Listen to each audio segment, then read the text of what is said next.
Senhor, nós declaramos, ó Pai, porque estamos sedentos pela Tua palavra, Senhor.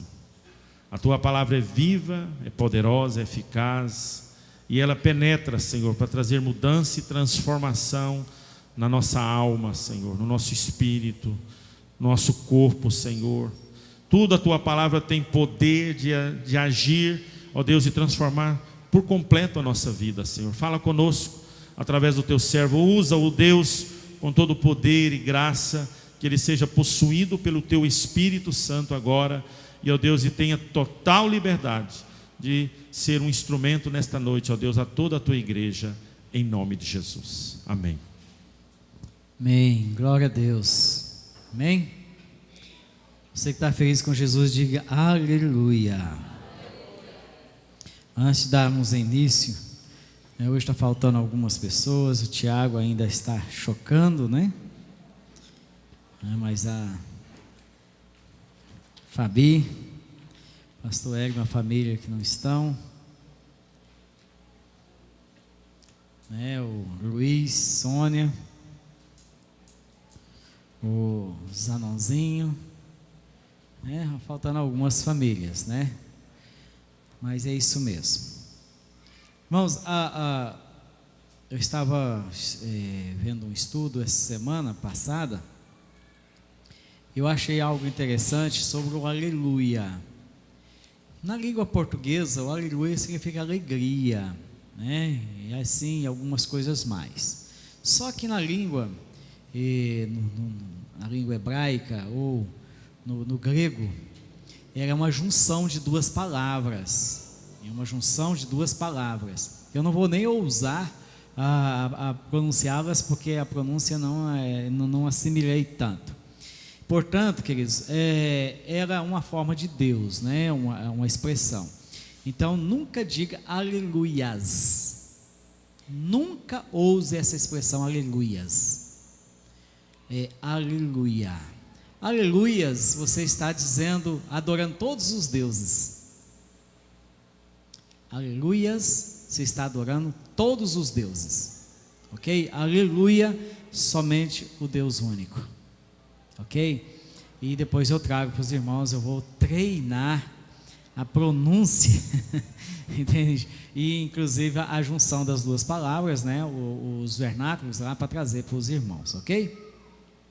Então só uma dica que acho que é importante, né? Nós ficarmos sabendo.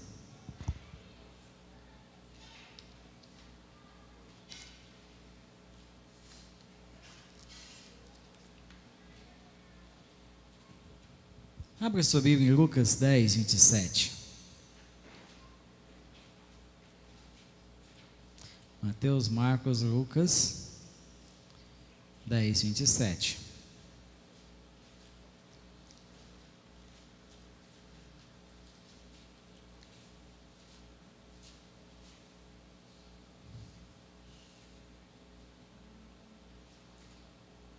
Isso está dentro da palavra, da parábola do bom samaritano, mas nós não vamos falar sobre o bom samaritano. Nós vamos falar sobre eu escolhi amar. Fala para o seu irmão, eu escolhi amar. Isso é algo muito forte, essa palavra, amar, amor. Entende? E é uma palavra forte, dura, porém agradável. Olha só, forte, dura e agradável. Quem que é que não gosta de ser amado? Agora, amar é uma decisão. Fala para o seu irmão, amar é uma decisão. Lá em Lucas 10, 27 diz o seguinte: quando Jesus estava sendo inquirido, né, pelos povo da lei, né, na época, ele disse o seguinte: amarás ao Senhor teu Deus de todo o teu coração, de toda a tua alma, de todas as tuas forças e de todo o teu entendimento, e ao teu próximo como a ti mesmo. Essa é uma expressão, queridos, que está lá no Antigo Testamento, tá? Você encontra ela no Antigo Testamento, mas Jesus decidia que eles queriam saber dele algumas coisas. Então Jesus sintetizou os 10 mandamentos aqui. Ele sintetizou os 10 mandamentos, ele não inventou nada, já existia esta palavra, ele simplesmente sintetizou, e ele resumiu os 10 mandamentos. Se vocês cumprirem isso aqui, está tranquilo. Amar a Deus sobre todas as coisas, e o próximo como a você mesmo. Você resumiu todo o Evangelho. Entende? Então, o segredo para uma vida cristã saudável e abençoada é a decisão de amar. Entende? Então, é algo fantástico. Lutar pela unidade na nossa igreja, lutar pela unidade na célula, né, na nossa casa, isso também é uma decisão. Precisamos amar 3 coisas muito importantes: amar a Deus, amar as pessoas e amar a igreja. Então são 3 coisas que nós precisamos fazer, entende? Muito organizado. Aí nós pensamos assim: mas eu sou a igreja. Sim, você é a igreja. Eu sou o templo do Espírito Santo. Sim, você é o templo do Espírito Santo. A igreja local, a organização, ela é como se fosse um aprisco. Como se fosse, não, ela é um aprisco.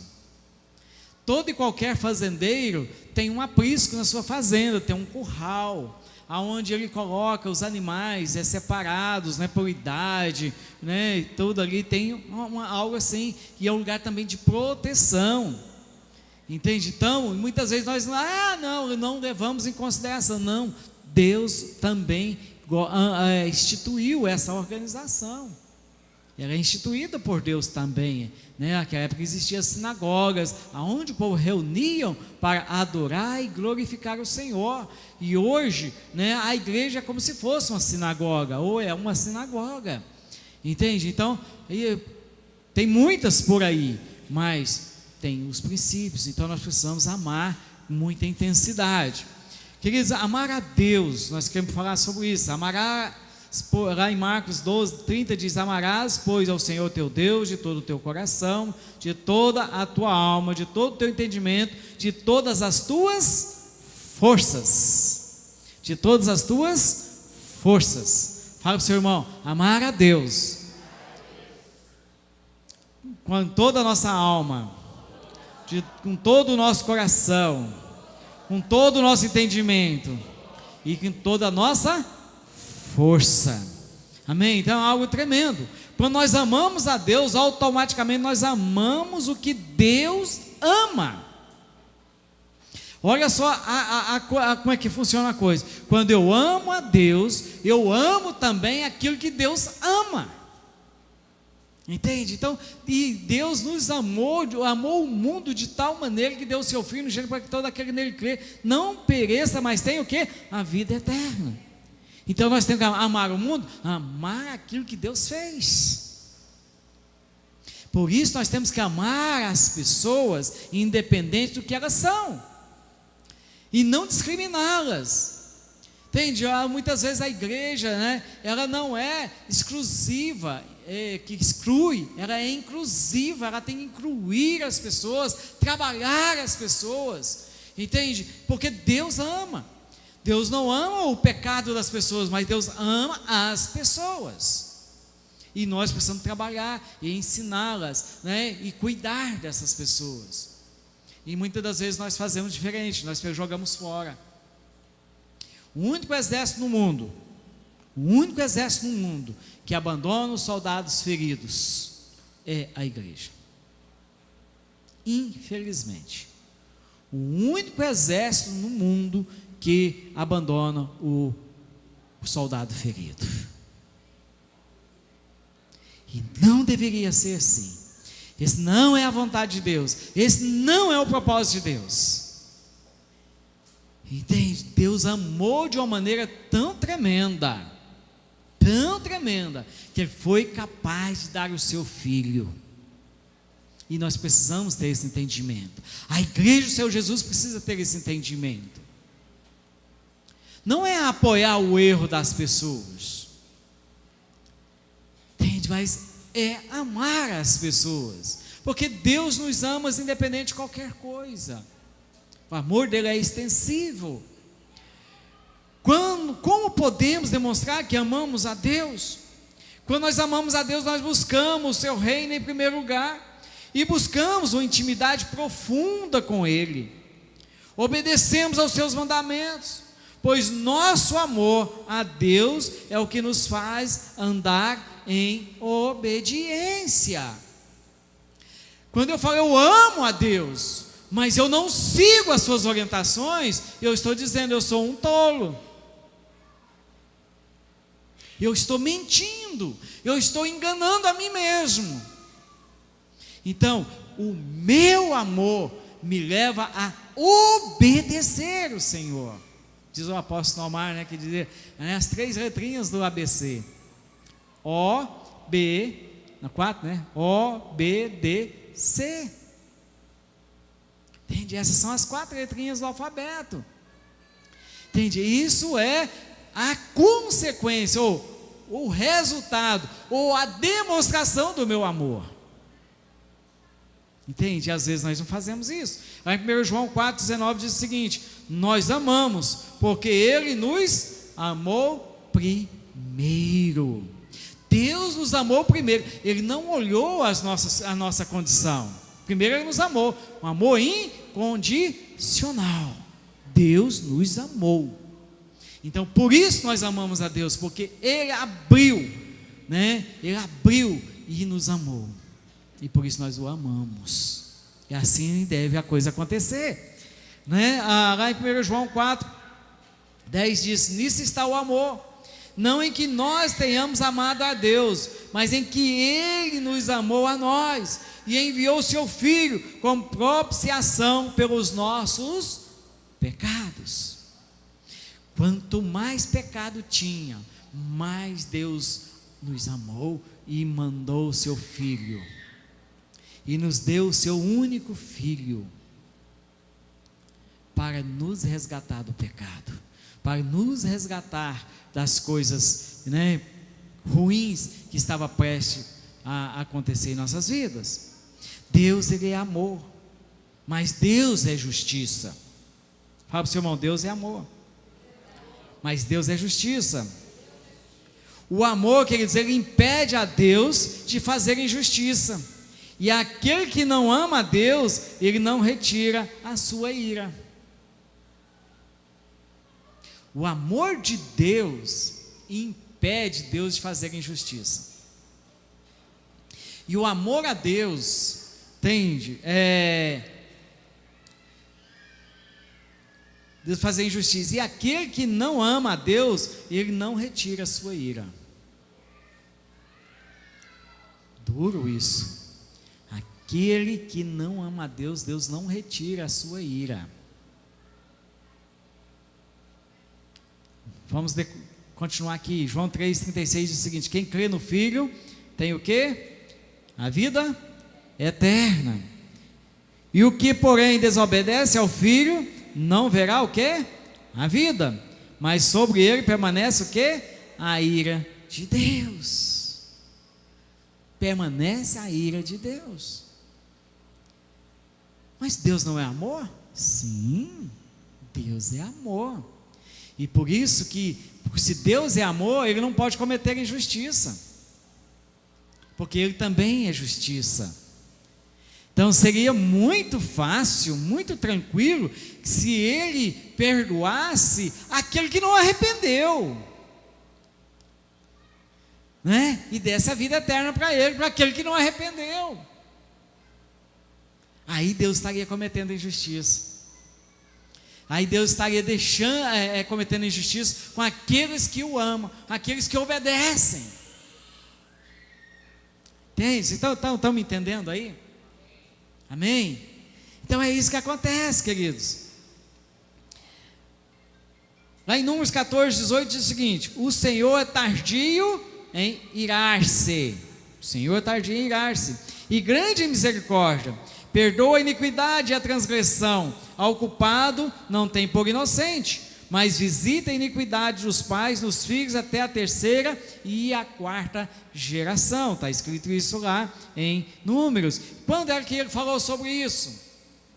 Logo depois que o povo que saiu do deserto que saiu do Egito, estava no deserto, que os espias foram lá ver a terra prometida, e chegaram com um relatório, né, tremendo, dizendo: a terra realmente é boa, ela mana leite e mel, olha o tamanho de um cachinho de uva. Eles tiveram que 2 homens carregar o cachinho de uva, botar, né, num banguê e ir para carregar. Já pensou? Esses dias atrás eu até compartilhei no Facebook, quem, né, é meu amigo no Facebook deve ter visto, lá em Israel, numa plantação, numa lavoura específica em Israel, lá onde é a terra mesmo, é normal um cachinho de uva de 1,70 m de tamanho. Dá para alimentar mais de 60 pessoas. É normal. Você sabe aonde que produz isso? No deserto. Você já ouviu falar no deserto de Atacama, o maior deserto da América do Sul? Você sabe o que aconteceu lá no deserto de Atacama? Vocês têm noção que no momento que está acontecendo, hoje, no ano, que dia que é hoje? Pois é. Que dia que é hoje? Dia 3 de setembro de 2017. Está 70% dele florido. O deserto de Atacama, 70% dele está florido. Vocês me ouviram isso? 70% do deserto de Atacama está florido. Saiu inclusive uma reportagem no Diário da Manhã dessa semana que passou. Foto, coisa mais linda. Nunca tinha acontecido. Em Israel, em muitas regiões, muitos desertos estão floridos. Plantações tremendas têm acontecido.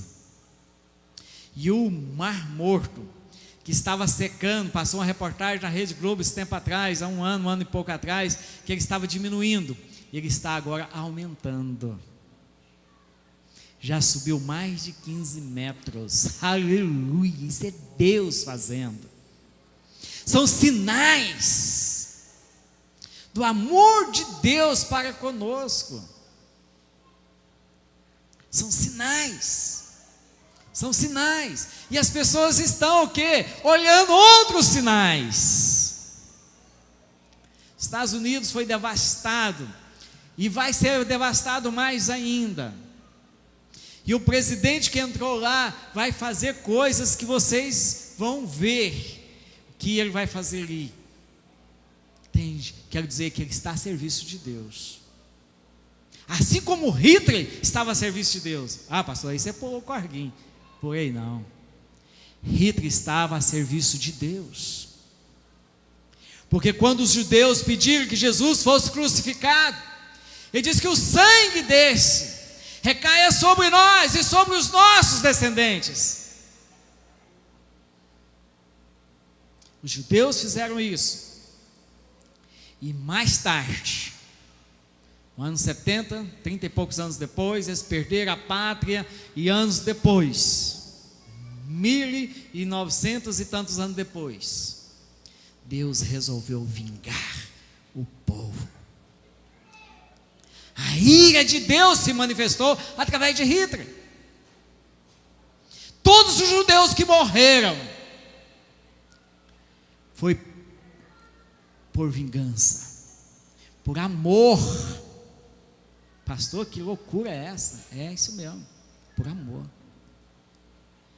Por amor ao seu filho. Porque eles dizem que crucifica ele, destrua ele, mate-o, judie dele, e que o sangue dele recaia sobre nós, sobre a nossa família, sobre os nossos. Eles pediram, e eles receberam. Então uma coisa é incrível, queridos. Outra situação de ira de Deus, né, foi lá de Sodoma e Gomorra. Quando Abraão saiu da sua terra, Deus falou: Abraão, vem cá, sai do meio da sua terra, do meio dos seus parentes, da sua parentela, e vá para uma terra que eu hei de te mostrar. E Abrão era idólatra? Era. Sua família era idólatra? Era. Eles eram fazedores de imagem, de escultura? Era. Eles eram escultores? Eram. Só que Abraão fazia, mas ele não adorava. E Deus achou graça em Abraão. E viu que ele era sincero. Mandou ele sair com a sua esposa, né, seus empregados apenas. Aí ele pega e leva o sobrinho. Leva uma encrenca do lado dele. Um idólatra do lado dele. E levou. E foi. E aí aquele idólatra um dia teve que sair. Abraão teve que sair de perto dele. E eles foram para quê? Para onde? Para Sodoma e Gomorra.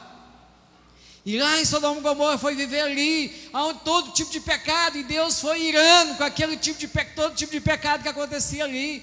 Todo tipo de monstruosidade acontecia naquele lugar. E Deus chega para Abraão e fala: Abraão, eu não aguento mais, eu estou irado com aquele povo lá, eu vou destruí-los.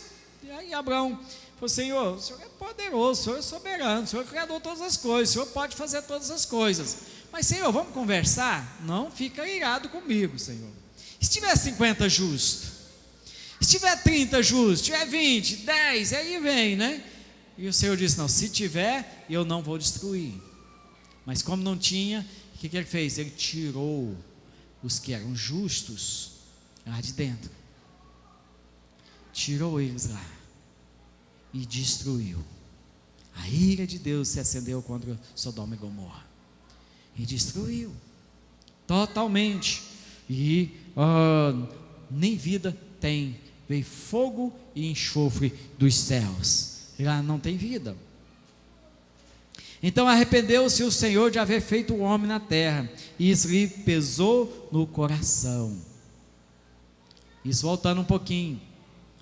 Deus um dia, vendo isso antes de tudo isso, vendo que o povo saíram fora do propósito de Deus, a desobediência era tamanha, tem de todo tipo de atrocidade, pecado, todo tipo de maldade estava na terra, e Deus arrependeu.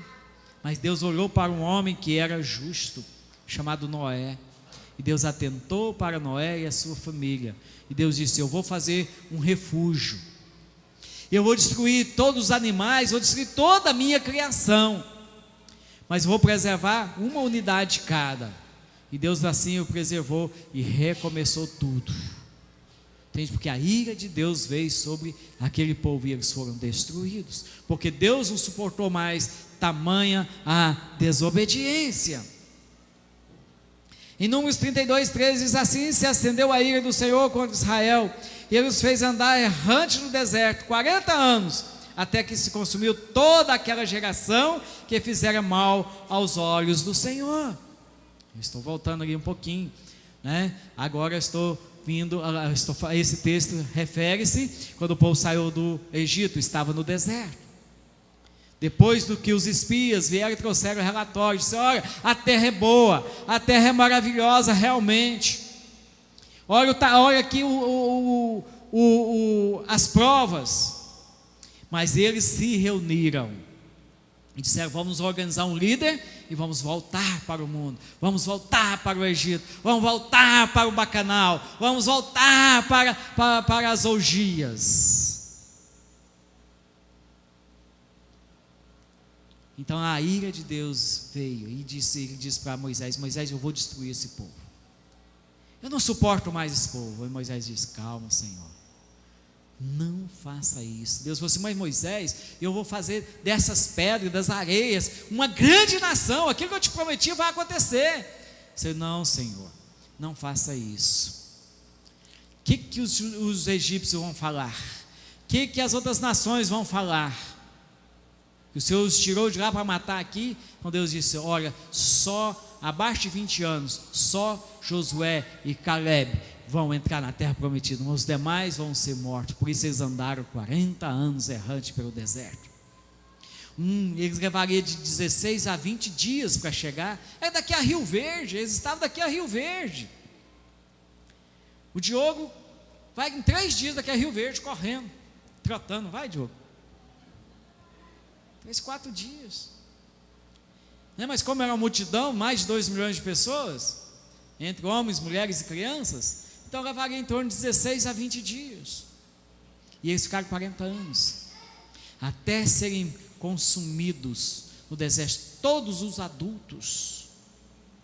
Mas isso porque Deus cansou da desobediência. Deus cansou da desobediência, porque as pessoas, Deus mandou que amasse, assim como Ele amou, mas as pessoas não quiseram amar. E hoje nós vamos ver, infelizmente, nós estamos vendo 90% da população mundial sendo destruída, porque não ama a Deus, não busca o Senhor. Sobre isso, e quem ama corrige, o próprio Deus fala sobre isso. A minha netinha, né, está naquela fase de 6 anos de idade, está naquela fase de querer ser mocinha, está naquela fase de ser independente, está naquela fase da desobediência, né? Então constantemente eu vejo lá a mãe: Ana Flávia, vai tomar banho, Ana Flávia, não faz isso, passa uma hora e tal, às vezes eu saio para caminhar, ela está mandando a menina tomar banho, eu saio para a minha caminhada, fico 45, 50 minutos caminhando, retorno, e a menina não tomou banho, está lá na mesa: Ana Flávia, vai! Aí quando ela vai para o banheiro, lá 15, 20 minutos, aí fica brava, né, e tal. Meu Deus do céu, eu não aguento isso, não aguento esse tipo de coisa. E toda terça-feira eu tenho que levar ela para natação. Nessa terça agora, a mãe: Ana Flávia, vai tomar banho, vai preparar para ir para natação. Aí a mãe falou, e ela está lá brincando. Ana Flávia, aí eu falei para ela: Ana Flávia, vai tomar banho, anda logo, menina, já está na hora, 5h20 você tem que estar lá na natação. 5h10 a menina está lá brincando. Eu falei: espera aí, sua molequinha, que eu vou fazer com você. Peguei meu chinelo, falei: vou esquentar sua bunda aqui agora. Vai tomar banho, sua moleca, agora! 5 minutos depois ela está lá com a touquinha na cabeça, prontinha. Vovô, eu estou prontinha. Será que o vovô é tão mal assim? Não, é porque o vovô quer que a menina ande da forma correta. Assim é Deus também conosco. Ele vai nos dando oportunidade, hoje, amanhã e depois, mas um dia não tem mais oportunidades. Vai acabar as oportunidades. Queridos, Deus está ficando irado. A ira de Deus está vindo sobre o mundo. Entende? Porque as coisas estão complicadas demais. As pessoas não querem mais andar conforme o Senhor determinou, conforme o manual que Ele nos deixou. Esse manual é pouquinha coisa, só 66 livros. Está aqui. Entende? Obediência. E as pessoas não querem obedecerem. Entende? Nós estamos vendo nossos filhos agora sendo tragados para uma nova geração, né? Teve a geração da Xuxa que estragou por demais, né? A geração da Xuxa passou, agora vem de Anitta, vem não sei mais o que. A minha netinha diz: ai, eu amo a Anitta. Eu não sei nem quem é essa Anitta, eu nunca vi a cara dessa coisa. Então estão destruindo a nossa juventude, né? Sem contar, né, com as drogas. Cada dia surgem drogas diferentes. Os pais perderam o controle dos filhos. Os pais só falam assim: tchau, estou indo. 2, 3 dias aparece, fazendo o que eu não sei. Saber a gente sabe, né? Então, queridos, está um negócio, nossos jovens sendo tragados, mortos, consumidos, por causa da desobediência. Por causa da desobediência. Entende? Aí nós estamos vendo tantas pessoas chorando, e ainda vão chorar mais se não tomaram a posição de obedecer. Romanos 1,18 diz o seguinte: pois do céu é revelada a ira de Deus contra toda impiedade e injustiça dos homens que detêm a verdade em injustiça. Olha só, isso agora já está no Novo Testamento, Romanos 1:18. Pois do céu é revelada a ira de Deus contra toda a impiedade, toda a injustiça dos homens, que detém a verdade em injustiça. Hoje a verdade que estão contando por aí, ela é verdadeiramente injustiça. E por isso que eu disse para os irmãos que a ira de Deus está vindo. Já se acendeu a ira de Deus sobre o povo que não querem obedecer. Efésios 5:6 diz: ninguém vos engane com palavras vãs, porque por essas coisas vem a ira de Deus sobre os filhos da desobediência. Entende? As igrejas estão ensinando um evangelho que não é o evangelho de Jesus. As igrejas estão ensinando que se você der dinheiro, está tudo bem. Não vem nada quando você vai prosperar, você vai ser bênção, você vai ser isso, vai ser aquele outro, papapá. Mas o amor de Deus, amar a Deus, obedecer a Deus, fugir do pecado, não tem ensinado. Não se fala nisso. Porque essa palavra dói nossos ouvidos. Dói aos nossos ouvidos. Mas falar, olha, você vai prosperar, olha, você vai comprar uma Toro nova, aí você vai comprar agora uma S10 novinha, você vai agora morar lá no Barcelona, no condomínio Barcelona, dê muito dinheiro. Queridos, é enganação, são voz de Satanás, são voz de Satanás, para enganar o povo. E ninguém vos engane com palavras vãs.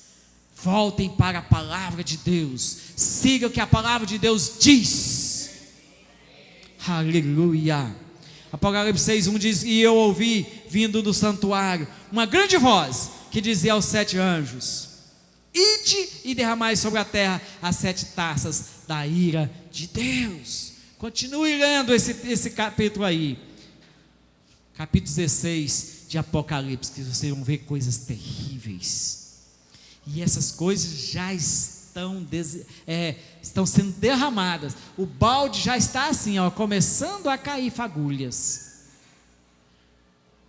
Entende? As pessoas estão andando, eu me tranco, faz um muro de 4 metros de altura, põe cerca elétrica todo jeito, e não sei o que, e quer se confortar. Irmão, se você quer conforto, não é para você.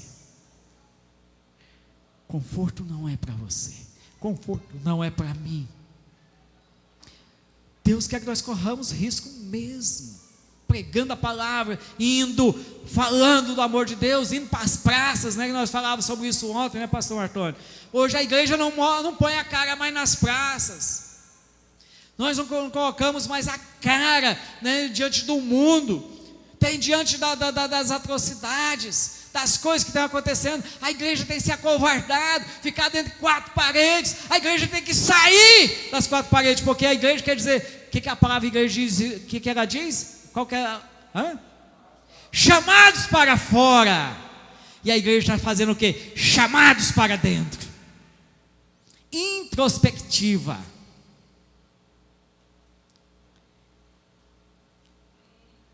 Quando eu estava em Maceió, alguns anos atrás, eu disse: nós temos que sair às ruas, nós temos que fazer, levar panfleto, né? Distribuir folhetos. O meu pastor disse: como assim, pastor? Panfleto? O que é isso, pastor? O que é panfleto? Irmão, é um negócio da sociedade bíblica, assim, que fala uns versículos bíblicos, uma coisa lá que a gente bate o carimbo com desse da igreja. Pastor, eu nunca vi isso. Aí vamos lá na cidade, nós fomos na cidade, chegamos lá numa loja chamada, uma loja evangélica, né, da Juerp. Chegamos lá, conversamos com o moço: o senhor tem folheto para vender? Ele disse: olha, os últimos folhetos ficaram aqui, eles amarelaram e eu tive que jogar fora, porque ninguém nunca comprou, a igreja nunca comprou, eu nunca mais pedi. Disse: mas aonde eu compro panfleto aqui? Só em Recife. Só em Recife. Então vamos a Recife, lá tem sociedade bíblica. Chegamos a Recife, compramos 5.000 folhetos. Eu sou exagerado. Nós compramos uma caixa. E eu fiz 5 carimbos e botei os adolescentes para carimbar. Nós alugamos um trio elétrico, colocamos um CD chamado Banda Azul. Vocês conhecem? Só música, só rockão mesmo evangélico, né? Antigo. Tem Banda Azul. Você lembra algumas músicas deles, bem? Eu tenho ele lá em casa. Mas era assim, bem pauleira mesmo. E aí um trio elétrico, quando o povo escutou aquele barulhão, sabe? E saía todo mundo para a rua. E nós entregamos folheto àquele povo. E nós ali, cada esquina nós parávamos e pregava 5 minutos. E nós fizemos uma volta ali. Porque junto da igreja, que eles não tinham só tinha uma vizinha que era membro da igreja. A irmã Nária, morava do lado da igreja, andava de cadeira de rodas, nem os filhos faziam parte da igreja. Ninguém na região. Dizia, essa terra aqui é muito árida, pastor, isso aqui não tem jeito. Queridos, quando chegou de noite, a igreja estava lotadinha. No domingo à noite, a igreja estava lotadinha. A igreja tinha 17 anos, tinha 28 membros. E a igreja hoje, ela tem mais de 600 membros lá naquele lugar. Porque se a terra é árida, vamos jogar calcário, vamos jogar adubo, entende? Vamos trabalhar a terra. Então a igreja precisa mostrar a cara. Amém, queridos? Em 1 João 5, 3, 15, tem jeito de olhar aí? Que nós lemos, esse aqui eu não copiei não, porque o meu tempo estava acabando. 1 João 5, verso 3 a 5. João 5, 3 a 5, isso. Porque nisso consiste o amor a Deus, obedecer aos seus mandamentos. Fazer o quê? Obedecer aos seus mandamentos. E os seus mandamentos não são pesados. Continue. O que é nascido de Deus vence o quê? O mundo, e esta é a vitória que vence o mundo, a nossa fé. O que é nascido de Deus vence o mundo, e esta é a vitória que vence o mundo, a nossa fé. Então nós temos que andar assim, queridos, amar a Deus sobre todas as coisas, mais do que a cerveja, mais do que o futebol, mais do que o estádio, mais do que as baladas, mais do que os jogos de azar, mais do que todas as coisas. Hoje, eu tinha muito medo que isso acontecesse. E na década de 90, eu fui quase uma das vozes, sozinho, que eu falava, eu tenho medo. Nós falávamos sobre avivamento espiritual. O pastor Marcão lembra disso, quando a gente pregava sobre avivamento espiritual, e nós clamando por um avivamento espiritual no Brasil. E eu dizia, eu tenho muito medo da chegada do avivamento no Brasil, chegar também o que chegou nos Estados Unidos. Eu tinha muito medo disso acontecer, e infelizmente aconteceu. Queridos, a bebida alcoólica está dentro das igrejas de uma maneira terrível. Assim como está dentro da igreja romana, nas igrejas evangélicas, grande quantidade de pessoas estão bebendo e embriagando com bebidas. E a palavra de Deus é muito clara: não embriagueis com vinhos onde há devassidão e contenda, mas enchei-vos do quê? Do Espírito Santo. O Espírito Santo as pessoas não querem. Estar embriagados com o Espírito Santo as pessoas não querem. Mas outras coisas as pessoas estão querendo. O bispo Ronaldo, a igreja dele lá no Serrinha, quando ele assumiu a igreja, ele voltou da Europa, assumiu a igreja. Passados uns dias, a igreja ainda tinha umas 4.000 pessoas.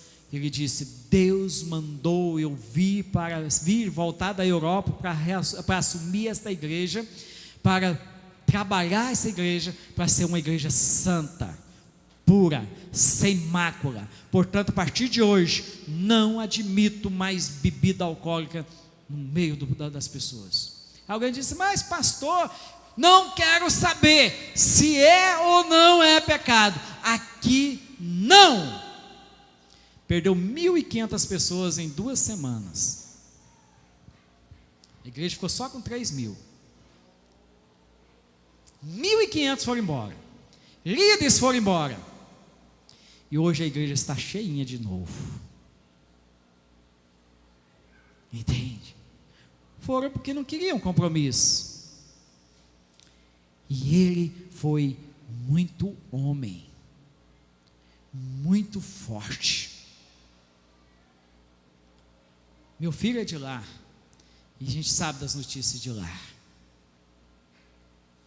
Entende? As coisas precisam ser assim. Nós temos que estar cheios do Espírito Santo. Nós não podemos colocar nada que faz que nós nos separe. Eu ainda estou no ponto 2, mas só tem mais uma, rapidinho agora. Amar as pessoas, João 13, 34, 35. João 13, 34 e 35 diz assim: amar as pessoas. João 13, 34 e 35 diz: um novo mandamento vos dou, que vos ameis uns aos outros, assim como eu vos amei a vós, que também vós vos ameis uns aos outros. Nisto conhecerão todos que sois meus discípulos, se tiveres amor uns para com os outros. Aleluia. Amar as pessoas consiste em servir e cuidar das pessoas. Pastor, mas as pessoas são tão ingratas. E aí? E aí, se as pessoas são ingratas? Você não está fazendo, não é por gratidão a elas, você está fazendo por gratidão a Deus. Entende? Então, se quiser ir embora, vá. Entende? Mas você fez, que Deus mandou. Quais habilidades e dons que Deus nos deu para cuidar e servir as pessoas? Temos amado só as pessoas que estão ao nosso redor? Ou também aquelas pessoas que em algum momento nos fizeram mal, ou nos fazem mal? Amar aqueles que nos bajulam, nos dá presente é tão bom, mas amar aqueles que nos dá trabalho, que fala mal, que faz uma coisa ou outra, não é fácil. Entende? Mas e aí? Que interessa isso? O amor de Deus não é exclusivo. O amor de Deus é inclusivo. Não importa o quão difícil possamos ser, Deus vai nos amar do mesmo jeito. Assim precisamos ser com o nosso próximo. Deus não deu o seu Filho amado para morrer na cruz quando o povo, todo mundo glorificava ao Senhor, não. É quando o povo estava lá no fundo do poço, 400 anos sem profeta, 400 anos errantes, adorando todos os tipos de deuses. Então, o coração de Deus encheu de amor, e ele falou: Jesus, agora é a hora de você descer. Chegou a hora de você dar a sua vida por estas pessoas, para resgatá-las. E é isso que Deus quer de mim e de você. Amém? Fala para o seu irmão, é isso que Deus quer de você. Em 1 João 4,20 diz o seguinte: se alguém diz, eu amo a Deus, e odeia a seu irmão, é um mentiroso, é um farsante. Pois quem não ama a seu irmão, a qual viu, não pode amar a Deus a quem não viu. Ponto 3, amar a igreja. Salmo 69, 9. E que isso, pastor? Está lá em Salmo? Tá. Alegrei-me quando me disseram, vamos o quê? A casa do Senhor. Então, 69, 9, o que está escrito lá? Parece que na minha Bíblia não tem? Eu acho que tem. Que eu li, né? Pois o zelo da tua casa me devorou, e as afrontas dos que te afrontam caíram sobre mim. Pois o zelo pela tua casa, é isso mesmo. Volta lá, meu filho. 9, está no 8. Pois o zelo pela tua casa me consome. E o zelo da casa do Senhor tem que nos consumir. Amém? Tem que nos consumir. Nós temos que amar. A igreja representa o corpo de Cristo na terra. O que temos feito para ajudar na igreja? O que temos feito para ajudar na igreja? Ah, não, porque é por conta do pastor, eu estou fora, eu só quero aproveitar as coisas lá. Não, queridos, é para você também. É para você subir uma coluna lá também, colocar um tijolo também. Doar os nossos serviços em favor do templo. Cuidar dos utensílios do templo. Ser generoso, ofertante e um dizimista fiel. Ajudar na sala de criança, ajudar na recepção, ajudar no louvor, ajudar onde você for designado, porque isso faz parte, isso é demonstração de amor. Quando nós, na outra igreja que nós estávamos, nós terminamos de fazer os banheiros novinhos, lindos, maravilhosos, né? Aquelas portas feitas de alumínio, tipo bang bang, né? Que entra e sai, perfeita. E aí alguém me chama lá, pastor, vamos ali, pastor, porque alguém está destruindo o banheiro. Foi uma irmãzinha que me chamou e era o banheiro dos homens. Tinha lá 3 adolescentes, entende? Estragando as portas, caríssimas. Eu disse, meu queridos, o que está acontecendo? O que vocês estão fazendo? Um virou e disse, nós vamos quebrar tudo, porque aqui tem dinheiro nosso, meu pai é dizimista. Foi então, então pega o seu pai, o dízimo do seu pai e sai fora daqui agora. Fiz até errado, mas eu sabia que o pai dele não era dizimista. E ele estava quebrando a igreja, querido, quebrando as coisas. Irmãos, eu quero confessar algo. Eu tenho dó de usar um copo descartável ali, tomar água e botar ele, jogar ele fora. No máximo que eu gasto são 2, no máximo. Mas normalmente eu pego ele ali, trago, ponho aqui do meu lado. Entende? Porque custa dinheiro. Adotei o copo. No meu trabalho eu faço a mesma coisa também. Entende? No meu serviço eu gastava no máximo 2 copos, um para o café e outro para a água, que eu coloco sempre cheio de água na mesa do lado ali, ou numa outra mesinha ali, porque eu tenho dó. E agora imagina as coisas de Deus. Nós precisamos zelar, muito mais que nós zelamos a nossa casa, porque o que está sendo utilizado aqui é do dinheiro que foi ofertado para Deus. Entende? Por isso, na hora de comprar, nós temos que comprar melhor, né? O pastor Martoni tem um zelo tremendo, às vezes até excessivo. Às vezes ele gasta meio tanque de combustível para ir atrás de 30, 40 centavos mais barato. E o combustível não é da igreja, é dele. Entende? O combustível é dele. Nem combustível ele não recebe da igreja. Entende? Para poder aumentar,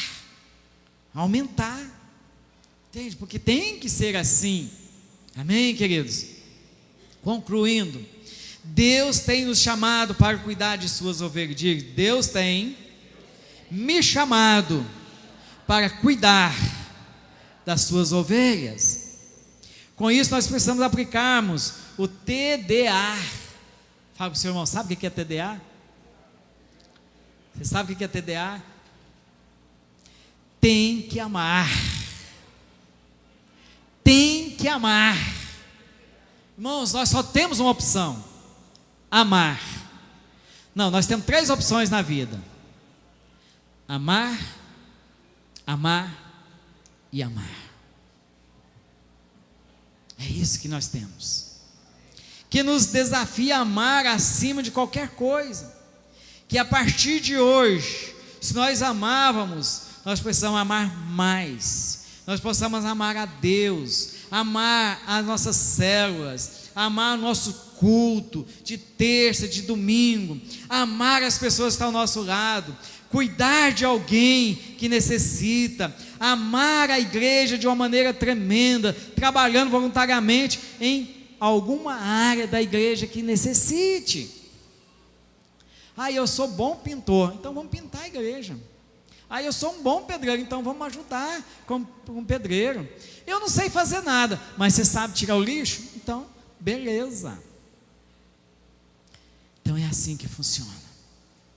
Mas eu quero dizer para você: amar a Deus sobre todas as coisas e ao próximo como a mim mesmo. Vamos ficar de pé. Gostaria que você estivesse orando.